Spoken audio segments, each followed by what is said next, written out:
Ayan, kumukulo na ang ating malapot na munggo. Ayan. Sobrang lapot na siya, guys. Ayan. Okay na rin ang lasa nito, ang timpla. Swak na ang timpla. So ngayon, pakuluin natin ng husto para isang kulo lang ang ating malunggay. Kasi hindi maganda kapag overcook. Kasi pumapait siya. So may sinaing na rin kami, guys. Ayan. Wala akong biniling isda. Sobrang mahal ang isda at saka hindi ako namalingki. After a week na ako mag isda-isda. Dahil sobrang mahal ang isda. Minsan may presyo pa na mas mahal pang kilo ng isda kaysa karne. Ayan, ang ganda ng lapot, oh. Kita nyo? Ayan. Ito pata ito. Ayan. Pata. Ang sarap, ang bango. Ayan. Hinihintay ko lang yung kulong. Saka ko ihalo ang munggo. Ay, munggo. Ang malunggay. Ayan. The nutritious and healthy malunggay. Ayan, ang sarap, oh. Bango. Mas lalapo to kapag medyo na. Ang munggo, ala Christine. Ano na? Ala Christine. Ano Christine? Ayan, no? Pagka medyo lumamig na to, mga superman, mas lalapot pa ito. Ayan. Hindi ako nagtitimpla ng munggo na medyo malapot na habang kumukulo kasi pagka lumamig na, sobrang lapot na. Nasubukan ko na yan, parang nilugaw. Kaya medyo tinubigan ko ng konti, pero saktong-sakto ang lapot. Kasi pag tumuyo, pagka lumamig na yan, sakto lang din ang lapot. Ayan! Kulong-kulo na. Ilagay na natin si Queen Malunggay.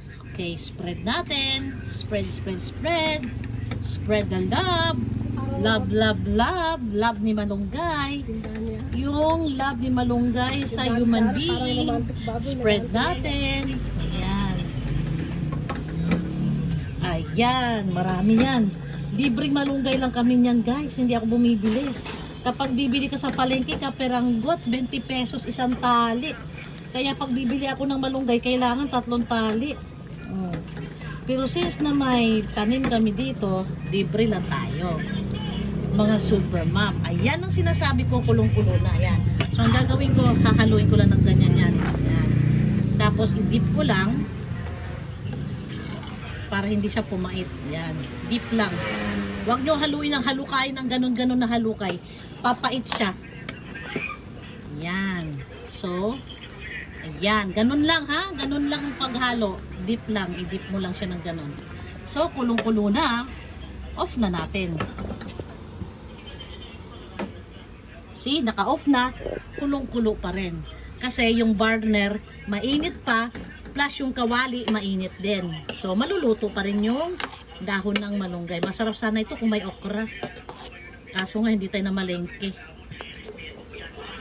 Yan. Goods na yan. Takpan natin para mas maluto ang malunggay. Ayan, takpan na natin. So, ipapakita ko sa inyo ang aming puno ng malunggay. Ayan, nakalbo na. Ayan, nakalbo na siya. Ito sana maraming dahon, kaso lang, hindi ko alam kung bakit nanilaw. Ayan, oh. Dilaw lahat. Ayan, oh.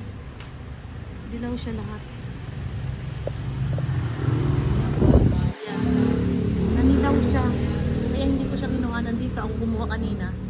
3 branch ang binali ko. Kaya nakakuha ko ng malunggay.